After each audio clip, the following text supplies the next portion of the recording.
Jenn Pinkerton. Welcome to Adultish Wines. Thank you. Cheers. Cheers. I'm so excited to be here. I'm so happy to have a little you. Drink and get some great company. A little Prosecco. That's right. To get the Some vibes bubbly. going. Yes, Mhm. yes. I love because I will stick to I'm a creature of habit. So rosé is my pretty much daytime, nighttime, eating fish, eating steak. I kind of always want to start with a rosé. So I always like asking my guests what their preference is because it's something that I don't have all the time. You know what I mean? love that too. I'm pretty easy. Yeah. I'm you're not a creature of habit or you are? I just like to switch things up. I actually have a short attention span. So I move on to something quickly. I'll drink something for a while and then I've decided I want something new. Okay. You not hyper fixate on it, but you Maybe enjoy a little. something. I might a little sometimes. Okay. I got into cucumber martinis for a while and that's all I wanted. And now I don't want anything to do with cucumber. Yeah. So sometimes I do hyper focus. Yeah. Okay, no, I have liked something since I was young and still like it and still do it. No, that probably wouldn't apply to me. I go through phases. I was just thinking, she's a psychotherapist. I was thinking she's probably that means something. Well, most things do mean something, Paige, but it's okay. Yeah, okay, so right. Psychotherapist, owner of Pinkerton Psychotherapy. Yes. Mm-hmm. And we met on the nightcap. Yes. It was the first time we met. That's right. Did you just think I was out of my mind? It was No, a I thought you dating were a recommendation. Fantastic guest. It was great. Yeah, you absolutely knew who you were and what you had to say. And I think that's wonderful. Yeah. I've talked about you a couple times in recent episodes, actually. I think 2 episodes in a row because I just redid my dating profile. Well, somebody told me that. Oh, it was okay. so funny. And I'm trying to think who it was so I could give them credit, but now it's going to... Somebody said, hey, do you know this girl? And she does this podcast and they're drinking wine. And she mentioned you. And I was like, who? Yeah. But it wasn't enough content for me to figure it out. And then right. it dawned on me. I was like, oh, it must be Paige. Yeah, it was. And I was like, we were making my dating profile and I was like, a prompt was something you do on Sundays. And I was like, Pedro, walking my dog Pedro, playing pickleball and working on my podcast. 3 Ps. That was kind of cute or unique or...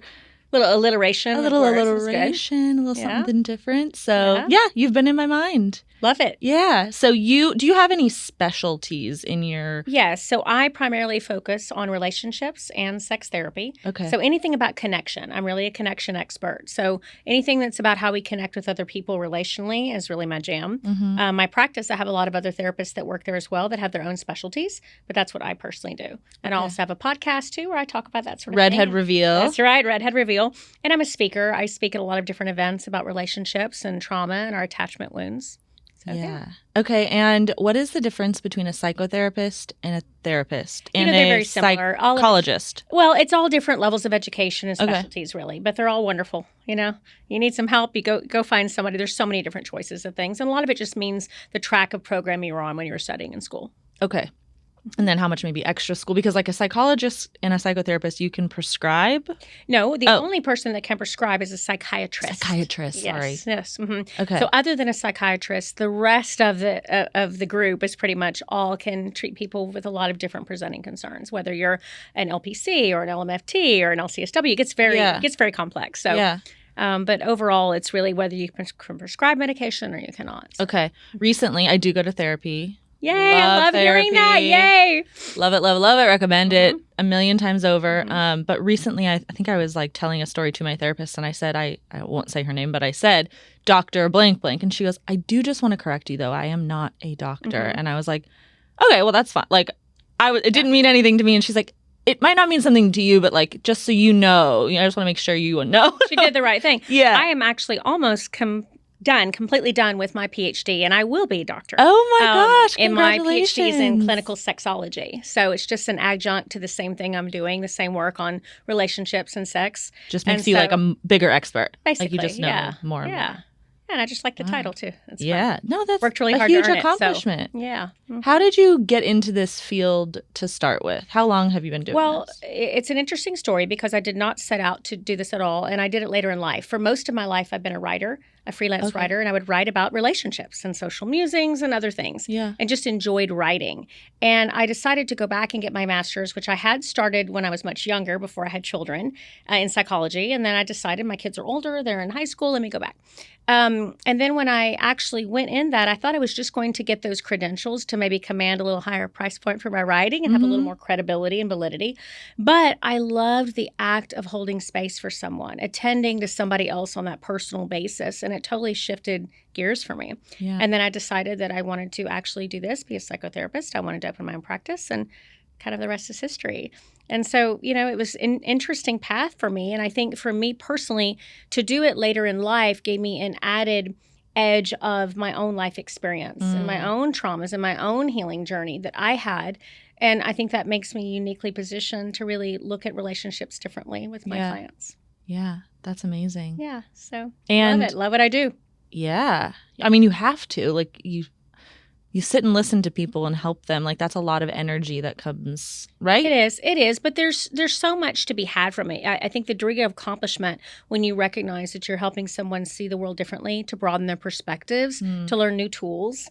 I mean, we're not given an owner's manual about how to show up in a relationship. So true. But yet almost all of us bring all of our baggage, all of our trauma, or some people may not be comfortable with the word trauma, attachment wounds maybe per se, our experiences that hurt us, and we bring that to our relationships. It's unavoidable. It's inevitable. Yeah. And the work and the opportunity is to understand why we are the way we are. Yeah. And when we can figure out the why, then we can transform and show up differently. So do you mostly work with couples, or do you also work with individuals? Also individuals. It's just usually around that connection concept. So whether you're having trouble connecting in a relationship, you're having trouble connecting with your, mother, you're having trouble connecting with your best friend, it's relationship.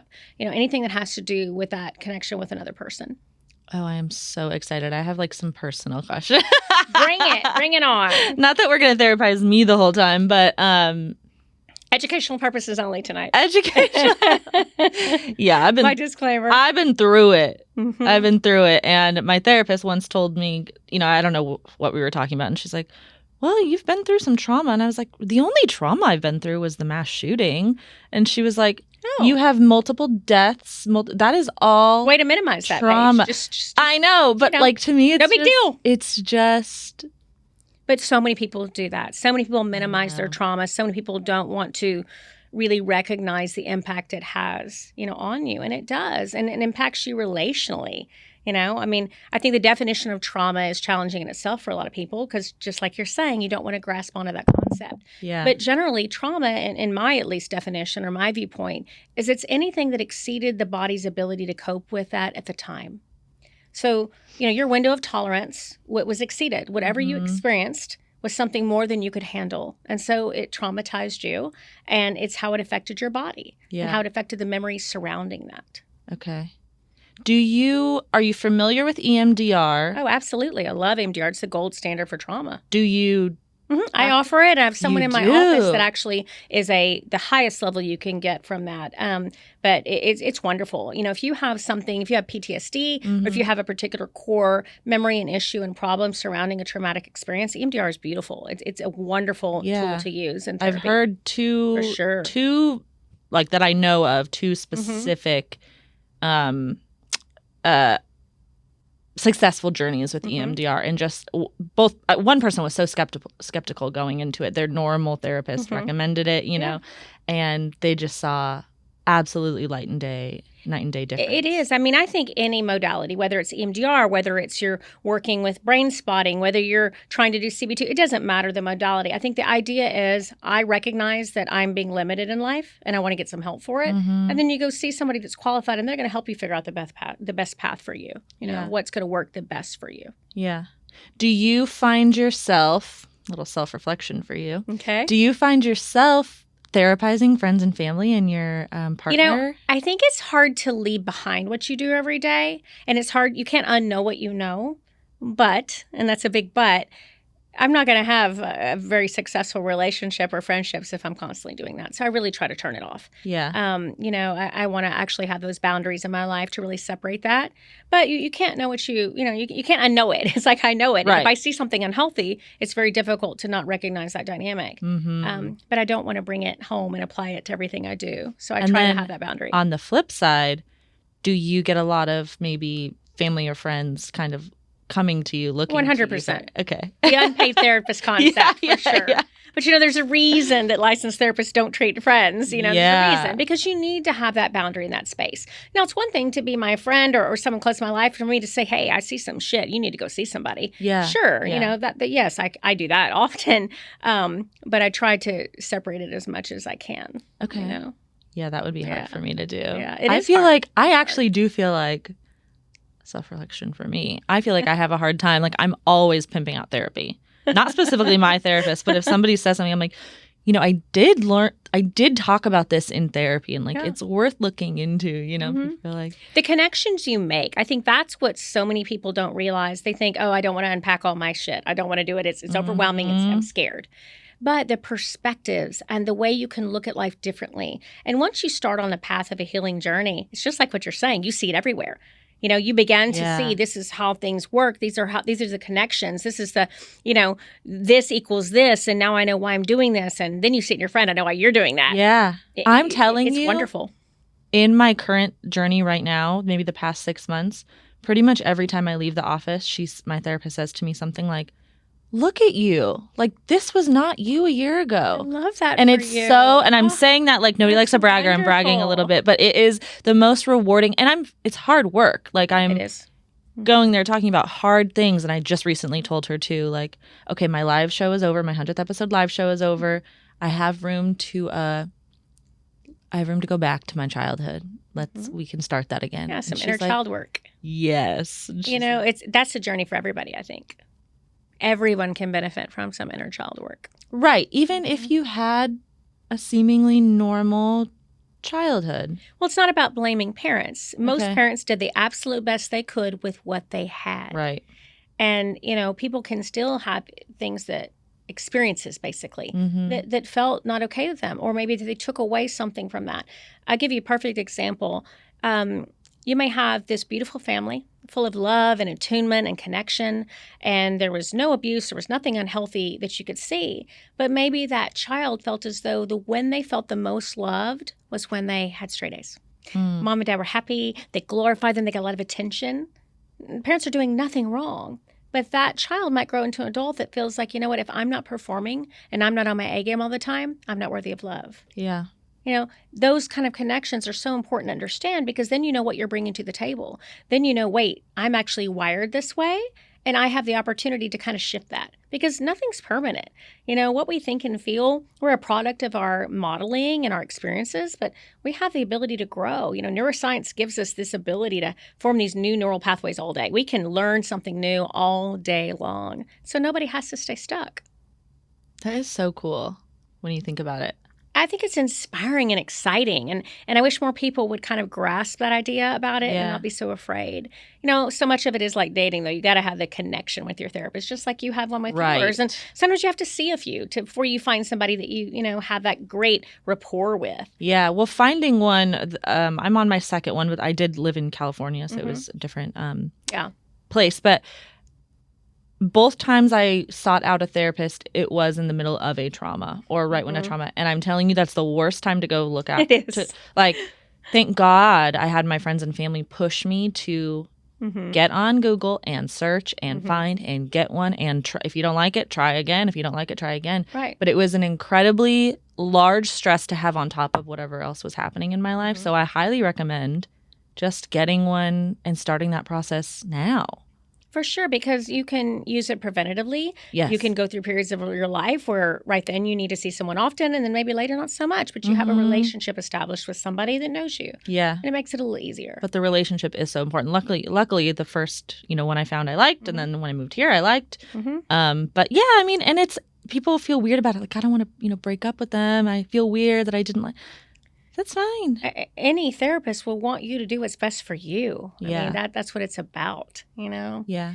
And especially like for relationships, for couples, people are like, oh, we shouldn't go to therapy. That means there's something wrong with us. No. How about being proactive? How about recognizing what you each bring to the table? And maybe you need to work on a few things so that your relationship's going to be healthier and you're going to thrive. Or maybe you want to do premarital before you're getting married to know what is this about. Or maybe your relationship's great, but you keep having the same pattern in fighting. You're still good. You're still happy. You love each other, but you're fighting about the same thing.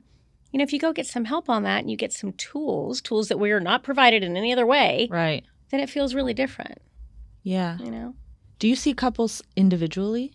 Well, most couples therapists, or at least some that follow a similar model that I do, is that you come to couples therapy together. And then after that, I personally will meet with each person individually. Okay. And then we come back together. And that gives me an opportunity to dig a little deeper, to understand maybe some attachment and what you're bringing from your childhood to the relationship. Mm-hmm. And then I reserve the right to later, maybe we might need to do some individuals again. Yeah. But ideally, you would also maybe have your own individual separate therapist from a couples therapist if that's the journey you're on. Yeah. But when people are just coming for couples, that's usually how it works. But that way you can kind of hear all three sides to the story, too. For sure. And it's not that the sides are so different. It's just that everybody has their own unique experiences they're bringing to the table. Mm-hmm. You know, and sometimes it's a stretch for your partner to understand that. You know, they see things through their own lens. Yeah. And so sometimes the work of a therapist is simply normalizing and validating and trying to give a different perspective to have you see your partner differently. I give an example sometimes about maybe you're fighting because your partner is leaving their wet towel on the floor every day. Oh, you're like, so annoying. Come on, like stop leaving the wet towel. That's annoying. I don't like it. Stop doing it. And your partner doesn't understand why you're fighting over it. But in reality, it's not about the towel. It's about maybe you feel like they don't hear you. I was going to say, you don't feel heard. That's right. And you maybe don't feel important. And maybe there's a core wound for you that's about not feeling important, not being prioritized. Maybe that's something left over from prior life experiences. Mm-hmm. And so you unpack it together, you process it together. And then now there's a lot more space, room for your partner to go, yeah, I understand that towel means a lot to you. I'm going to put that up. Sometimes it's a quest for emotional safety. Like, I don't feel safe unless everything's orderly and clean. Why is that? Well, maybe you grew up in a life in chaos, and maybe you didn't ever feel safe. So something as simple as, I need my house to be orderly and clean, makes you feel good. And when your partner knows that, then they're less annoyed by it, right? They're more willing to say, okay, let me meet you where you are. Yeah. So there's a lot of things like that are eye-opening in therapy for couples that are not necessarily what you think you're coming to couples therapy for. Right. Oh, I'm sure people are. And most people wait shocked. till infidelity or till you're about to divorce. And what would it look like if everybody came a little bit sooner and figured things out? I have couples that come in, they work on things, and then I do what's called a check-in. And they just come back in 6 months, or they come back in a year. Just where are we now? What's working? What's not working? What happened? How did you handle it? Do we need to brush up on any skills? Do you need some new tools? And I bet it probably feels really good when occasionally, or maybe more than occasionally, they can say, like, we had this thing come up, and this is how we handled it, and we learned, and we're good. Oh, it happens all the time where people are like, I applied all that stuff, and it was so different. Our outcome was so different. We didn't go through this silent treatment, or we didn't withdraw and retreat, or we didn't lash out. We could talk. We actually heard each other, and we understood how each other was feeling. Yeah. And it makes you feel like you're really winning at that game, Yeah. So I've been seeing this thing, I guess, kind of go around on social media for maybe 6 months or so, where couples are scheduling in basically a couple meeting, or it's like date night, but like you might bring your laptop and like go over your business plans, as well as, maybe some things that have been bothering you around the house or in life. And I'm not in a relationship still. Plot twist, not. But I'm like, I am going to do that. Well, that think sounds about amazing. it. I mean, people do that in business all day long. You evaluate, you have a plan, you have a business plan, you have a concept, you look at where you are year to date, what worked, what didn't work. Why wouldn't you want to do that relationally? I mean, I think couples that talk and communicate are always going to be ahead of the game, whether it's a formal meeting or whether it's just we check in often with each other. When the dialogue's missing, that's when the relationship begins to break down. Yeah. And it's a good opportunity, like, let's say the wet towel happens and you're like, really trying to hold back some restraint and not bring it up all the time and maybe not be naggy or things like that. Sure. And you can wait until, if you can, till that meeting to be like, I've mentioned this and it keeps happening. It's kind of like a safe place to mention, I don't know, some everyday things too. Right. And people miss some of these crucial concepts when you're dating. People don't want to talk about their crap. They don't want to talk about the things they experience. They want to be really attractive to their partner. Gosh, I am so opposite, and that's why I'm single. I am like, but that's good. However, I'm even going to say, you have to decide who deserves to hear your story. Yeah. We don't want to, trauma dump. Date one, Paige. Yeah. But, no, I don't date one. Date two. But you do. You do want to decide, if I'm going to share my life with you, you probably should know everything about me, right? Yeah. And sometimes it stops there and people don't do that little bit more of a deeper dive. And I think that's so crucial because that's what knowing your person is about, right? Mm-hmm. You know? Yeah. Okay, so let's talk a little bit about trauma bonding. Okay. Mm-hmm. And I didn't know we were saying, what was the other thing you said? Instead of trauma, you said... Well, I mean, I prefer trauma, but a lot of people find that a little uncomfortable. And an attachment wound is something you experience in your attachment with your primary caregivers, which is oftentimes where traumas form. Not always. Okay. Trauma can also be big T trauma, a violent event, an experience that was, violent and neglect or addiction or abuse, something really big. Yeah. But there's also little T trauma, which can be something that happened to you that shaped how you saw yourself or how you see the world. Yeah. And, they're not to be compared or minimized or there's no competition. Right. If something hurt you, it hurt you. It's that simple. But I think sometimes the language of the word trauma is scary to people. And so I like to invite people to a perspective to consider we don't really have to worry about the label so much. Mm-hmm. How about let's just figure out why you are the way you are? Yeah, let's get to the root of it. That's right. No matter what it's called. That's right. Okay. So trauma bond, back to what you're saying. Yeah. Trauma bond is something that people experience where they are unfortunately bonded to someone that's unhealthy. And it's usually been in a relationship that's either abusive or has some unhealthy components or has a lack of stability. Mm-hmm. And yet you can't let that person go. Yeah. Could be in dating or family relationships. So all the way around. I'm one of 4 sisters. Mm-hmm. My mom was a drug addict and passed away. My dad, oh my God, I almost said he passed away. He is still living, but we don't have a relationship. Okay. So the 4 of us grew up as thick as thieves. Like no one could mess with us. Well, you were going to protect each other. We were going to protect each other and protect our mom. Mm-hmm. And then we all get a little bit older. Mm-hmm. And I would say that I might have led the crusade of I started therapy after a traumatic event. Okay. And my therapist brought up trauma bond with my sisters. Mm-hmm. She wasn't blaming, but she was like, it does seem you're bonded together from that experience. Yeah. And like, do you crave some separation from that? Mm-hmm. And it came out that I did. Mm-hmm. And, but let's think about that. You were uniquely positioned to both be, everybody's on the same team, right? Mm-hmm. It was, we're not going to let anybody hurt us anymore. We're going to be for each other what nobody gave us, right? This concept of unity and all for one. But that bond doesn't necessarily, seem healthy. No. And you're bonded from that experience, which was unhealthy. And therefore, then your bond now recognizes this relationship we're having with each other, probably the dependency on each other. Oh my gosh, not healthy. It was insane. Yeah. And we don't all agree that it's called trauma bonding. And like I said, I just had 3 of my sisters on the podcast, and we talked about this openly. So I'm not saying anyone's business. Okay.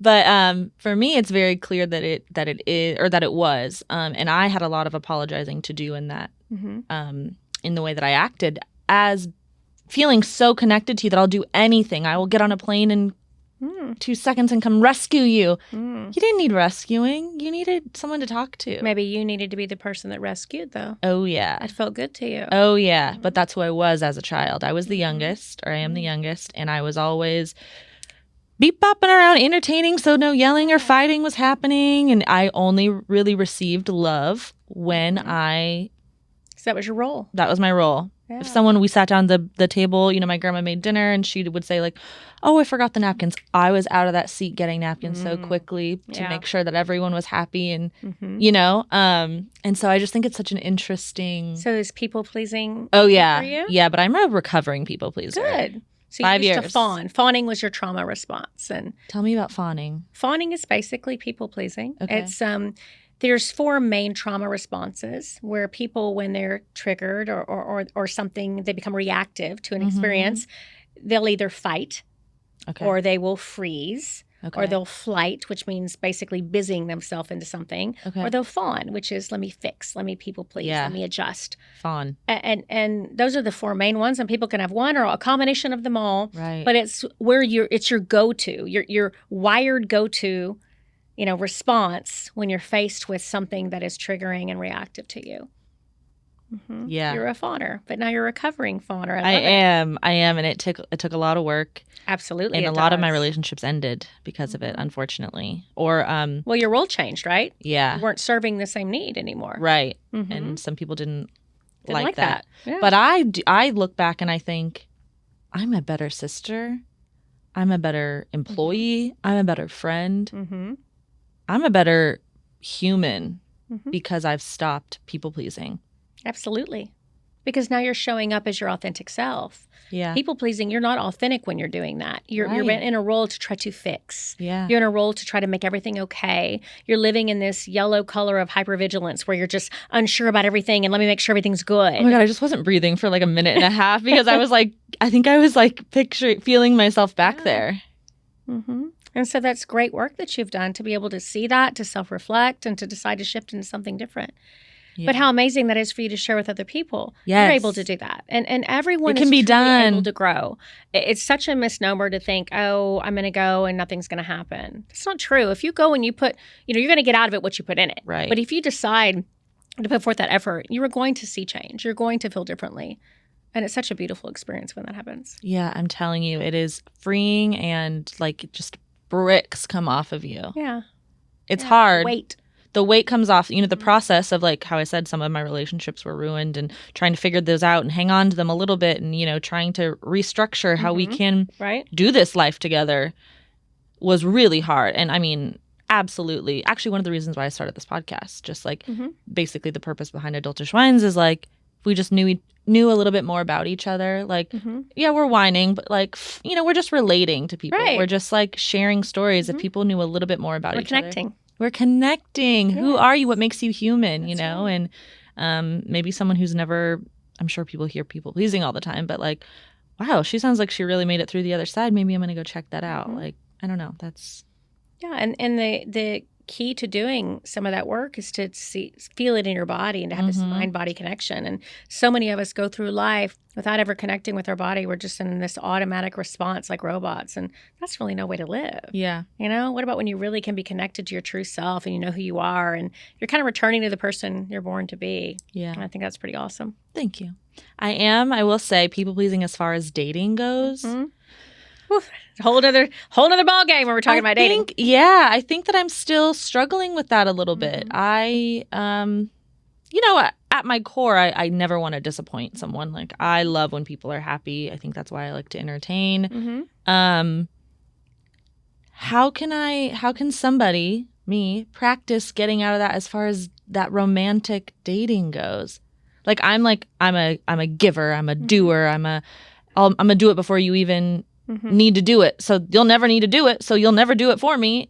And then I'm going to think about it later. Boundaries are badass, Paige. That's what I got to tell you. It's boundaries. It's deciding this is what I'm willing to do. This is what I'm not. This is my line. I'm going to give this much, but if I'm not getting it reciprocated, I'm not going to give any more. I know what works for me. I know what I'm comfortable doing. Boundaries. That's your answer to that. Boundaries. Okay. I just need to set them for myself. That's right. And then honor them. Yeah. And recognize that boundaries are for us. They're not for other people. And sometimes people look at that differently. It's what you decide works for you. And then recognizing that's what's healthy for you and staying true to that. And being authentic. I mean, it's that whole journey about we want to be true to who we are. We're not put on this earth to just please other people. We're not here to just, function as people expect us to. We have our own voice and our own ideas and concepts, and we're supposed to actually share that with other people freely. Yeah. But sometimes along the way, trauma screws us up. Right. We're affected, and we don't do that easily. But everybody has the opportunity to do that if you work on it. Yeah. And what do you think about, again, it does feel like I'm talking about myself, but I do feel like it is, but it's universal though. I feel like it's going to be, people are going to relate or they're not. Sure. But I tend to date emotionally unavailable men. And even when it is shown so clearly, like they tell me they tell me that. You're gonna fix it. You're going to change it. You're going to change their mind. I am so much more attracted and on them than I was before. It's a challenge for you. And I want to get out. But think about it. I want to get out of emotionally unavailable man jail. Yes, but you're in jail from that because you actually had a parent that was emotionally unavailable. Yeah, too. There you go. Yeah. I mean, that's why. And so you make that connection. And then that's your aha moment. That's your epiphany. Wow, this is why I do that. So now let me heal that wound. Let me continue my work in therapy as you're doing to continue to heal that wound, work on that wound so that I can see it and recognize it. And it's not that all these feelings go away, but it's that you have the ability to be self-aware enough to go, oh, I'm doing that. Yeah. I'm doing that. I'm there. Yeah, I'm there. That's awesome. But you still, can see it. I can see it, but I still dabble. Yeah. But you got to feel that in your body and know, oh, I'm doing this. I see it and I'm automatically going to that role. Stop. I'm not going to do that. My boundaries, I'm not doing that. Mm-hmm. I'm going to recognize that. I'm going to feel it and I'm going to back up and say, nope, not today. That's not my path. It's not my journey. It's not where I want to be. Sometimes I win in that and sometimes I And that's lose, okay. lose, You lose. can keep trying to get there.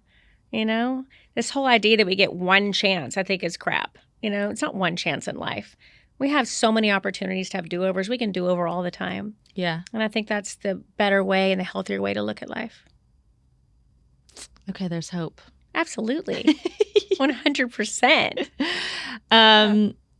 How about inner child, how do I say this? Healing from your inner child, or how does that present in a sexual way? Well, all the same things you're talking about affect you in sex. I mean, think about attachment styles. Someone who's anxiously attached or avoidantly attached. Right. Or disorganized attachment. For people that don't really know what that is, it's kind of self-explanatory if you think about it. You're either that person that's more anxious and really shows almost a desperate sense of need in a relationship. Mm-hmm. And then someone who might be more avoidant, maybe more emotionally available, who's a little bit distant, who maybe shuts down when things get too heavy, too close. And disorganized is somebody who vacillates between both. But that attachment style is hardwired based on your life experience and what you experienced. And if you're an anxiously attached person in sex, you might be the person that wants to love and connect, and you're making love and you're instantly wanting more, and you think that this is going to be your be-all, end-all. If you're avoidant, you might want to be more performative in sex. You might want to not have any emotional connection. You might want that distance, and you're just enjoying the physical aspect of it. So all of that relates to how you show up sexually. And so you have to decide, do I want to do those things, or do I want to do the work so that I can show up authentically sexually? Yeah. You know? But it all shows up there, because think about it. We're so vulnerable when it comes to sex, right? We're either performing, or we're maybe wanting to connect, or maybe we're insecure, or maybe we're the opposite. Maybe we want to unleash our inner porn star to make sure that we're going to win this guy or this partner, this girl. But that's not even maybe who we truly are. Right. I mean, there's so much of all that applies when it comes to sex. And sex therapy, I think, is crucial to having a really healthy relationship if you're struggling with some of that, you know? I didn't date until I was, maybe 20. Throughout high school, my dad wasn't present. I don't know. It wasn't like I never thought about not dating. I just didn't. Okay. Then I did. And I only dated casually for maybe 8 years. Maybe that felt safe to you. It felt so safe to me, and I was having great sex with repeated partners. Sure. I don't know if maybe we can call them situationships or something like that. But I had no feelings towards any person ever. Right. But were feelings safe for you?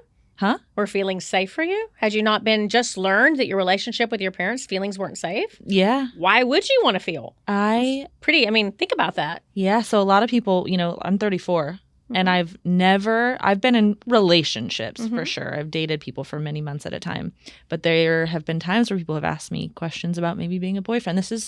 I'm in a different spot now, maybe for a few years at this point, but there have been times when people have said, let's be for real. And I'm like, I kind of like what we're doing now, in the past. Because why ruin what we're doing? This is fine. This is fun. I love having sex with you. I love hanging out with you. And I wouldn't say this to them, but I feel nothing for you. And let's hang out again soon. Those protective parts in you were pretty strong and were coming out strong, trying to protect you because it didn't feel safe. And you're not allowing yourself to be authentic and feel because it didn't work for you at that time. But you do a little work and you recognize, okay, now I can learn how to feel safe in my body. I can learn how to feel safe about these experiences I had. And maybe I'm going to open myself up to more. Yeah. But it's a journey to get there. But I think to brag. Sex shows it. I mean, people think, oh, I'm great until you have sex and then you realize maybe I'm not so great. I had sex with someone a very recent, in the past couple of years, an emotionally unavailable person who I was pretty head over heels for. Okay. And he was very obviously not for me. We didn't see each other for a while. Then we had sex and I was messed up. And I was like, I'm never doing that again. Like, I was so hurt. But he did nothing wrong. Right. But where does never doing that again get you? How about instead, let me figure out why I did that. Yeah. So then I can feel differently about myself and about the situation. I can adopt a new narrative for who I am and what I'm looking for. And then the next time around, it won't work that same way. Yeah. That's the journey I'm on there. But I used to say, like, my friends would be like, I don't know how you do it. Like, you basically, because guys say women can't have just casual sex and be okay, like, emotional. Absolutely they can. But my group of friends would be like, how do you do it? Like, I don't know how you do it. I'm like, I don't know how you guys don't. I get you. I hear you. And avoiding. There's all different kinds of sex too. I mean, there's some people that say, I'm into ethical non-monogamy. I don't want to feel anything. Right. And they're upfront about it. There's some, maybe like your partner you were talking about, told you they were emotionally unavailable or said, I'm not into it, but you thought, I'm going to change you. Yeah, 100%. We don't change people. It's not our job to change anybody. We can only change ourselves. Now, that's this argument I hear so often where people say, gosh, I keep attracting these people. What is wrong with all these people out there? I'm like, there's nothing wrong with all those people out there. It's you. Yeah. You're the common denominator. Yeah. At least I can admit that. Yeah. I can. And that's great. I mean, that's really, the self-awareness is the biggest part of the battle, I think. That's the first step, to even be aware, to know, maybe this is me. Yeah. Yeah. So I'm putting that into practice. New dating profile.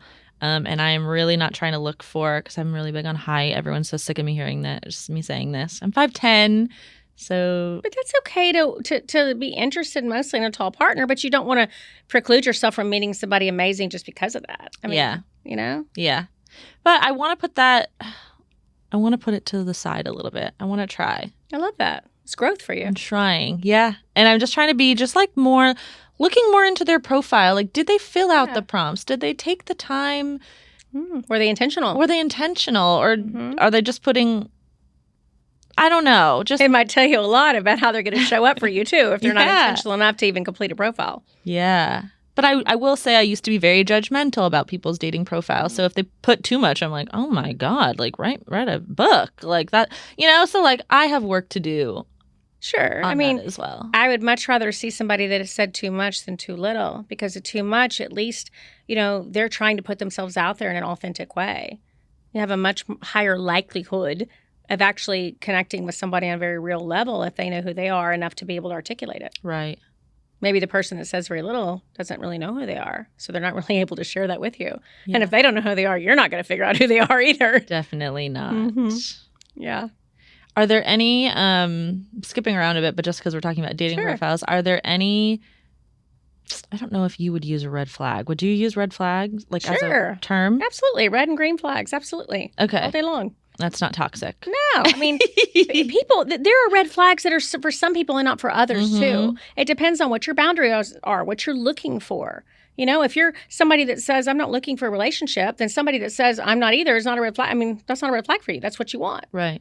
But it is if it's not what you're looking for. Okay. But most often people term red flags about, things that might be a depiction or foreshadowing of abuse or foreshadowing of something really toxic and unhealthy. Right. And a lot of people miss those, The idea that we're going to change somebody from what they are is a disaster. That has to stop here and now. That's right. Talking to myself. For sure.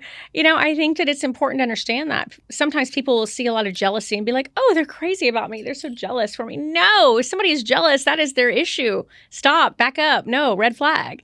If somebody is, super into controlling, some people who are wounded or maybe not, not emotionally healthy might be like, oh, wow, I love that they want to help me do everything in my life. And not seeing it for control, not understanding what that dynamic looks like. So, I think sometimes people get misled by their own wounds and in relationships, and they just miss those red flags. But once they've encountered them, it's a lot easier to see them the second time. Yeah. Especially if it comes with people that maybe have some severe issues, people that maybe have personality disorders or things like that. Right. And, love bombing is a term that's overused, but it's very applicable. Very true. Some people get in these relationships and it's so amazing in the beginning and they don't, pause. And the work to do there is to say, okay, wait a minute. This is a lot and it's really fast and it's awesome, but we need to slow down. I want to make sure this is legit. And if it is legit, then everybody will slow down and you'll work to get to know each other. Right. And if it's not, they'll have a problem with it. That's right. Because there is such thing as sometimes you may have an intense connection with somebody, and it doesn't necessarily mean it's love bombing. One is toxic, used to control, and it's a power dynamic, and one is actually maybe I'm really into somebody. But if you're into somebody and it's healthy, then you slow down to see where that goes. Yeah. And we don't succumb to this concept of, oh my God, everything is so amazing, and you don't see it, Right. know? So I think that's a big one. That's probably one of the ones I hear most often from people about dating is that. Okay. That it felt so intense and amazing in the beginning and they missed it. Right. How do you feel about the term, and it might mean something to you, it might not, boyfriend sickness or girlfriend sickness? Like, what I hear it being associated with is like someone gets a new boyfriend or girlfriend and then they kind of stop coming around, or which I have thoughts on that. I don't think it's all bad. I think it's... Well, it's human nature to meet somebody new, be into them, and maybe want to spend more time with them. Yeah. I mean, that's okay. But what's not okay if you isolate yourself, if you really don't decide to introduce them to your friends, if you don't want to ever do anything with your friends, and you basically drop everybody else in your life solely focused on one person. Anything that's solely focused is not very healthy. This other person that you're with now should want to meet your friends. Right. They should actually say, hey, I want to do things to know this part of your life, right? Yeah. It has to be well-rounded and balanced. So okay. Too much of anything is something to really look at. Yeah, that's a good point. But, I mean... I think that sometimes you can also, on the other side of the coin, you can have friends that maybe are threatened by that or they're uncomfortable by it. Yeah. So they don't like maybe that you're out doing things. I recently had a client that had that issue where they were so upset when their friend would date somebody and would feel that way about it. But in fact, it wasn't really about the friend, isolating. It was more that they were threatened by that. So I think you have to look at the big picture and really look at what the friendships are. Are the friendships healthy? Mm-hmm. And is the relationship healthy? And kind of explore the dynamics of both. Yeah. I'm kind of for it. But I like what you're saying, that it's a balance. Too much of anything is bad, which I think you're so right about that. Well, you have to be talking about it, Yeah. You can say to this new person that you're crazy about, wow, I'm crazy about you. We have spent every day together. But, hey, we've got to go out tomorrow night and meet my friends. We've got to do something together. Or, hey, on Saturday, can we make plans to be with the group? And, hey, I can't see you tomorrow because I'm going to have a girls' night in with my bestie and we're going to go over and hang out. There has to be balance. And if somebody is really healthy and they're into you, they're going to be for that. They're going to say, Paige, yeah, rock on, have a great time. Call me tomorrow. Yeah. Okay. But there's the concept where sometimes somebody will cling too much in the beginning because it's like, this is so amazing, I don't want it to end, and I'm scared if I take any distance, they'll go away. Right. That's anxious attachment. Yeah. Right there. And the work to that is to realize, okay, I'm not going to be anxiously attached. I'm going to work to be secure. I'm going to recognize that I'm worthy and I'm of worth. And if me creating some distance means they no longer want me, well, then they're not for me. Mm-hmm. That makes a lot of sense. It all usually makes a lot of sense. It's just do people slow down to think about it? Right. Yeah, people when you're in the moment. Talk about more of it. Yeah, you got to talk about it. Or in that whirlwind. Mm-hmm. Yeah. It's hard. Be self-aware, Look at all of it. Big picture. What about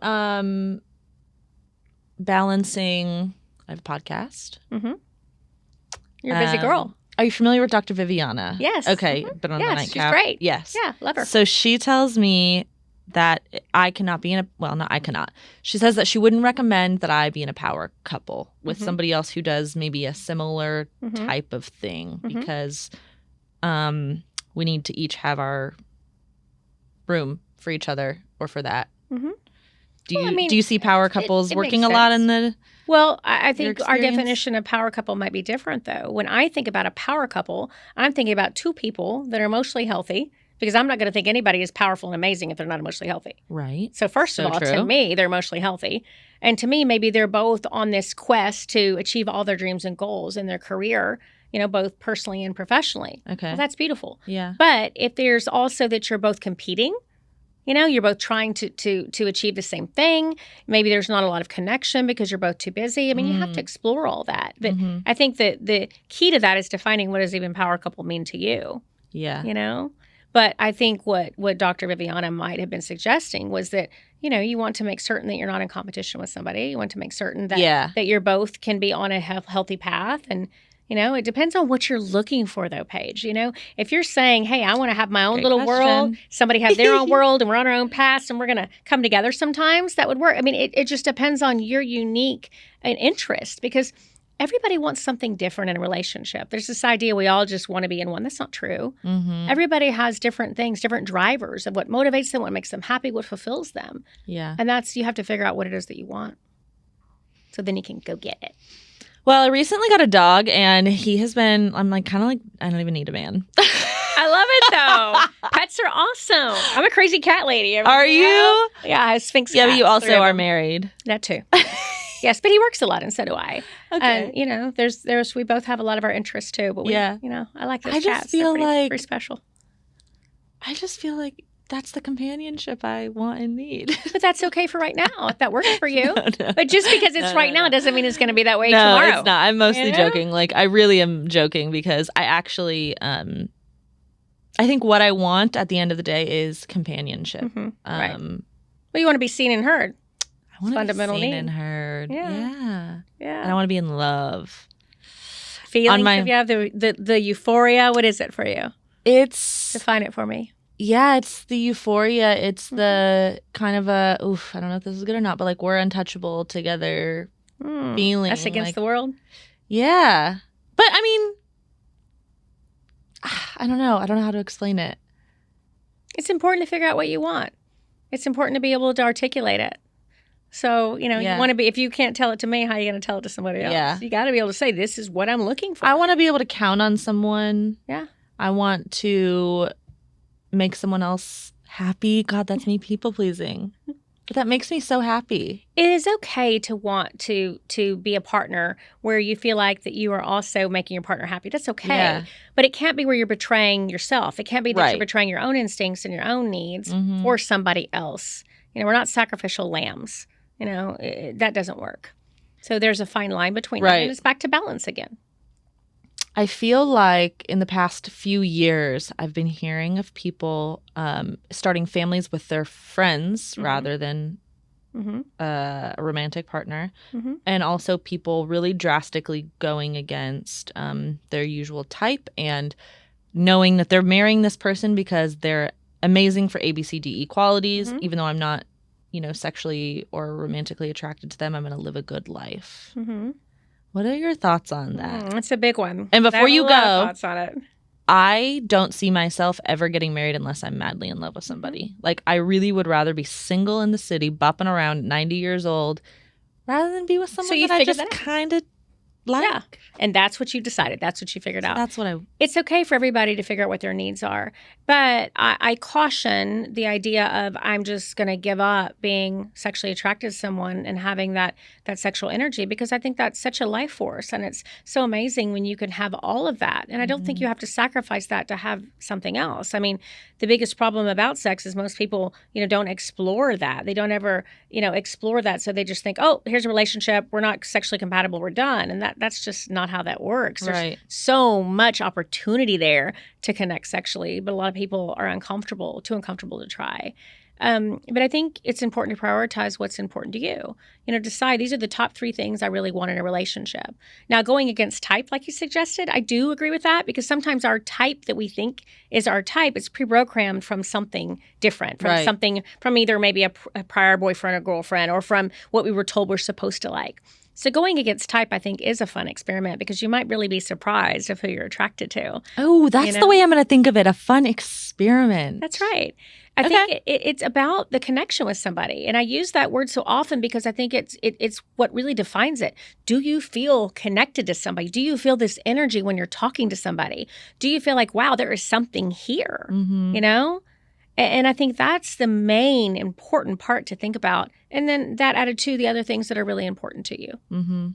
But I don't think we're supposed to just sacrifice, oh, I can't have this, so I'm just going to go for this. I just don't like that concept. Yeah. I think that we actually can do some deeper work to understand what we really want, not what society tells us we should want, not what our mom tells us we should want, not what our best friend tells us, but actually what we want. And then be unstoppable in that. It's okay to accept, hey, you know what? These are my top 3 things. I actually have 10 and this person doesn't have 9 and 10. Oh, okay. No one's perfect. You're not perfect. Yeah. None of us can bring everything to the table. But are you willing and open to want to learn and be as close for what your partner needs? And are they willing to do the same thing for you? You know, and are you meeting each other where you are? Because we kind of have to learn how to give love in the way our partner receives it anyway. Right. You know, and that's what you learn later on down the road as you get into a relationship. Okay. How do you feel about butterflies in the beginning? Are they toxic? Such a controversial topic, this one. I know. Because some people say, oh, those butterflies, that's just unhealthy. That's the rush. That's the love bombing. That's the intensity, and it's not real. Okay, there's a case for that. But there's also a case for actually just having a great charge and connection with somebody.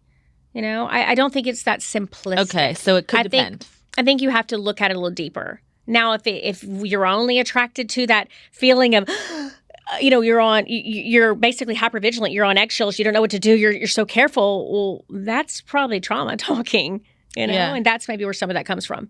But is it just that, wow, this person gives me a little tingle because it feels good and I'm attracted to them and I like it? Well, that's something different, you know? So I think you have to explore it a little deeper than that. And, you know, the butterfly concept is an idea they're certainly valid, but I think you have to explore it further. Okay. You know? I have a hard time. I've felt the butterflies on a first date 3 times in my life. Yeah. And all 3 of those relationships ended poorly. Right. But you don't have to feel butterflies to have a beautiful, healthy, amazing, connected relationship. No. And you also don't have to have the absence of them either. You know? Right. Sorry for that. Oh, that's okay. You know, it just depends. Sometimes that grows. Sometimes you might be the person. I was going to ask that because I am the type of person who will go on 1 or 2 dates, 2 or 3, I should say, 2 or 3 dates. Typically 2 dates, and I decide I'm not interested. Not like I just feel friend vibe. Yeah. You know, people are saying to go on 3. I just don't want to waste. Okay, so you suggest going on definitely more than 1 date with somebody. Well, what if somebody's nervous? Yeah, I say that too. What if they've had a shitty day? Well, you know, you never know what somebody's story is. What if they're just not their best selves? Yeah. I don't think we throw that away. If we thought there was other things, maybe you're looking at them thinking, oh, they were a little bit nervous. That was weird. Or maybe they weren't very confident, but I liked these other things. Okay, then give it another try. Now, if the first time you realize they're nothing what you want, okay, then maybe not. Right. You know, but I think we have to give people as human beings a little bit of grace and a little bit of compassion. That sometimes people don't show their best self. I mean, do you always show your best self every time you meet someone? Not all the time, but most of the time. I think that it's important to look at it that way, though, you know? Because then you might totally just eliminate somebody. And what if they were amazing? What if they were just pissed off that day and had a bad day? Yeah. Or what if they were dealing with something heavy and they just weren't themselves? What if they were feeling sick? You know, I don't know. You know, I think you have to give it more than 1 time. But that being said, I also don't believe you date somebody in this interminable amount of time if you don't feel it. If you don't feel it, you don't feel it. Right. So then on the flip side, doing a lot of on the flip side with you. Yeah. On the flip side, I went on, oh gosh, I don't know, maybe 8 or so dates with someone. Okay. I never got like a butterfly feeling. He was the nicest guy. This is a different story, though. He was the nicest guy. Why didn't you like him? I don't know, and I was so bummed. I couldn't figure it out, and I tried to. And I don't know if I made a mistake or not. But here's where some of that work. Good-looking guy, by the way. I would actually be asking some questions. If I were you, I'd be asking myself, you know, wait a minute, was it that felt so safe it was foreign to me? Am I repeating what's familiar? Am I looking for chaos? Am I looking for drama? Because that's familiar to me. Was he so nice that I thought something was wrong with him because I'm not used to nice in my life? Is my own trauma showing up? I mean, I think there's a lot of things to explore. Because I see people all the time, they miss out on an amazing partner simply because it felt too calm. And if you grew up in chaos, you are going to repeat what you don't heal. You're going to go for chaos every time. That intensity, that fun, because that's what you know. You know, we go with what we know until we learn how to know something different. Yeah. I don't know. You might want to do some little exploration on that. Think about how you were really feeling about that person. I know. I've tried, I think, just very surface level just myself. I haven't gone too far into it. But yeah, sometimes I'll see his stuff pop up on social media and I'm like, oh, I wonder how he's doing, which I just have never. I've only felt that way about a guy who has been emotionally unavailable. You know, like if I stop talking to somebody. That's really interesting. Yeah. Yeah. Well, maybe you ought to reach out and say, hey. I don't know if I can. Why? What do you have to lose? Worst case scenario, they say no, or they don't answer you, or they're in a relationship. Fine. What's the worst thing that can happen? Because I would feel bad if it still ended up in the same result. But what if you were actually vulnerable and authentic and said, hey, you know what? First time around, I was really having fun with you, but I just felt like you're maybe too nice. I don't know. It didn't feel right to me. And maybe that's my own shit. I don't know. But I thought it would be worth us talking. What if he says to you? What if he says, hey, you know, yeah, I really liked you. I don't know what happened. Yeah. I don't know. You might explore it a little bit. And if you end up with the same result, hey, you know what? I'm glad we talked again. I kind of still don't feel like it's right, but I'm glad I did that. And I hope you can respect that too. If they're emotionally healthy, people should be able to have these conversations. Right. You know? But there's this idea we don't talk about things. Why not? Well, he had asked me what happened. And the only thing I could say was, I just something feels like it's missing. Which was true. Mm-hmm. But was it missing in him or missing in you? Probably me. I don't know. I don't know that answer to that. But you do, and you can figure it out. Interesting. TBD on that. We'll circle back to that later. TBD on that. Text me on that in a little bit and let me know what happens. Yeah, I will. For sure. Oh my God, maybe another glass of Prosecco. I'll reach out. Hey, maybe not. Maybe not. Oh my gosh. Okay, wow. I could really... You are a wealth of information. Thank you. I really love what I do. On Redhead Reveal, yes. Do you mostly speak on topics such as we're talking about now? Yes, but there's a little bit more of a stretch. I mean, I cover anything that's about mental health, wellness, okay. You know, kind of leveling up and moving forward in life, onward and forward and wanting to be the best version of ourselves. So it's a variety of topics. I mean, I think that changes a lot. Everything from dating to sex to social, you know, type things. It just depends. I have a lot of thought leaders that are in my space, though. A lot of other authors and people that have written about, you know, therapy or their journeys or what they've experienced. A lot of different people that have unique perspectives or positioning that is exciting to kind of learn a different viewpoint. So there's a lot of that. Mm-hmm. I'm going to have to start tuning in. I hope you do. It's pretty awesome. Because, I mean, obviously, after meeting you in the nightcap, I left thinking of some of your advice. And then I've talked about you on this podcast before. I love that. Thank you. And then this whole conversation, I mean, I kind of have notes, but like I've literally not even looked at my phone. I'm just like, do. Well, it's so easy to talk about relationships because everybody's in one. Whether you're in romantically, whether it's just a friendship, whether it's your work, whether it's your siblings, whether it's your parents, we're all in a relationship of some kind. And there's so much to explore with that. And if you think about it, you're kind of in relationships with strangers. Oh, for sure. Absolutely. The way that you perceive or you present to a stranger or with a stranger is something else. I think the most exciting thing is to understand how we're showing up and what we're bringing to the table. Because until you start really being self-aware and self-reflective, most people have no idea what they're contributing. You know, no clue. And it changes things when you start thinking about that. You know? And I think it's growth. It's exciting. I mean, everything, every person, everybody's made to grow, right? We don't just stay the same. But so often people don't want to do any of that. We just kind of go through the motions of life. And I think that's so boring, you know? How about trying to figure yourself out? Figure out other people. Yeah, you never know what you're going to uncover about yourself. That's right. Yikes. You know? And life can feel so very different after. And rewarding. For sure. And healthy. Yeah. You know, and once you become a lot more emotionally healthy, anybody does, you don't want to go back to that. Because it feels so much more enlightening and you can articulate how you feel and you understand your feelings. You can sit with your feelings, you know, and the quest to become emotionally regulated and to learn how to respond instead of react is such an amazing skill set to be able to tackle. I find myself stopping breathing when I'm resonating with something that you're saying. Feel it in your body. I do. It rings true to you. Yeah. Yeah. I'm getting a little teary. I don't know why. that happens, that I have that effect on people. Oh, I think. my gosh. It happens. But, I think I call it power in the pause sometimes. How much power do we have inherently if we will slow down? Mm-hmm. I mean, I can curse on this podcast, Yes. right? Slow the fuck down is what I say all the time. And remember who the fuck you are.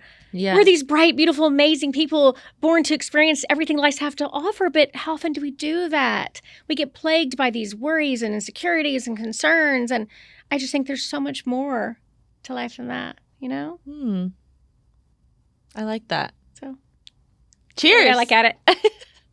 That's a good view. Mm-hmm. I love that. Okay. First, where can we find you? Then a wine of the week. Okay. Well, my website, jennpinkerton.com, Jenn with 2 N's, or my practice is Pinkerton Psychotherapy. My podcast is Redhead Reveal. It's on Apple, Spotify, and YouTube. Instagram, I'm Jenn B. Pinkerton or Redhead Reveal. You just Google me. I'm going to pop up everywhere. Okay. And of course, you'll be in the show notes. Absolutely. And I do a lot of speaking events locally, just about anywhere people will let me loose to talk. How do you get you? I mean, I'm like the podcast host, but I'm asking you, you are just, you're comfortable. Oh, it's what I know, though. I love this. I love this work. I love what I do.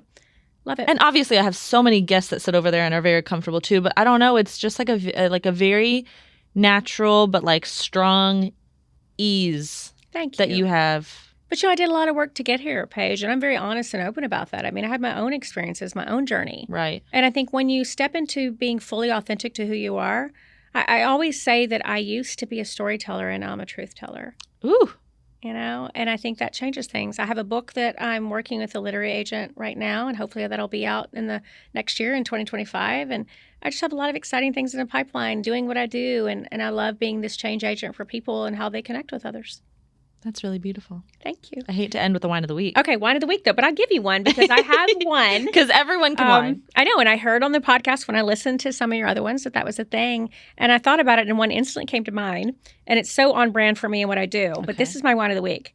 When people don't have a great sex life, they're unhappy with sex, they're bitching about their sex life, but they don't talk about it. Okay. If you're not talking about sex, then you shouldn't be having it. That is my wine. Okay, so if people are out there listening or watching, yes, talk about sex. How do you start it? How do you start this conversation? Say, hey, I would love to talk about sex. It's important to me, and I want to make sure that I have a great sexual relationship with anybody that I'm dating. What do you like? What do you not like? What are your viewpoints on sex? Okay. Like, it shouldn't be this fearful topic. Right. And people get really afraid to talk about it, but then you don't have great sex and you're wondering why. Well, how is anybody supposed to meet your needs and satisfy you if they don't know what you like? And what if you don't know what you like? I think it's just a missing link to so much of that, and people don't talk about it. So that is my wine. Okay. If you cannot talk about sex, then you shouldn't be having it. Mic drop. So, okay. That's my Okay, wine. if you're in a couple, so maybe you're not just newly dating, if you're in a long-term relationship or a marriage, and you're struggling with your sex life, obviously you can seek out someone like yourself. Right. But if you go to a sex therapist like me, you go to somebody to examine that, one of the first things would be like, have you ever done a yuck and yum list? Have you ever talked about what your yums are and what your yucks are? Have you ever figured out what's a yes, no, and maybe? Have you ever explored maybe some things that are a little bit outside of the box and decided, what if your partner's into it too and you have no idea? Because people don't talk about it. And everybody should talk about sex. I like it. But we're taught not to, like societally and sometimes culturally, and sometimes, the way we were raised, it might influence us and we think it's dirty. We shouldn't talk about it. It's just shame-based. There should be no shame-based about a healthy sex life, It's nothing to be ashamed of. Completely natural and normal. That's and right. Beautiful, yeah. But I think that's something that gets missed along the way and gets really misconstrued. But it's so important because, if you can't talk about it, don't do it. Yeah. Love that wine. Go and talk about sex. Okay, gonna have to have you back on. I would love to come back on anytime. And giving me a drink too. This is so fun. Yeah, this was a great amazing. Day for me. I'm so excited to listen to this back because I just feel like I've been like It'll be fun. rolling with you that I want to like. People get some good takeaways from it and hit me up hit me up for some help for sure. Do you do virtual? Absolutely. Okay. Yes. Mm-hmm. Yeah. And outside of the state of Texas or just in Texas? Well, I'm a licensed therapist here in Texas, so that's where therapy comes. But there's coaching and other things that fall underneath that. And I do some retreats and things like that as well. I've got a retreat that I'm about to launch in the spring that's going to be in Texas, but it's a women's only full weekend of doing all these fun things we're talking about. So maybe when that comes out, I'll come back on and talk about that. Yeah. Sure. Okay. And then if you didn't catch where we could find her, it's going to be in the show notes. Thank you so much for coming. Thanks for having me, Paige. It was so fun. It was. Cheers. Love you, Whiners. I'll see you next Thursday. Bye.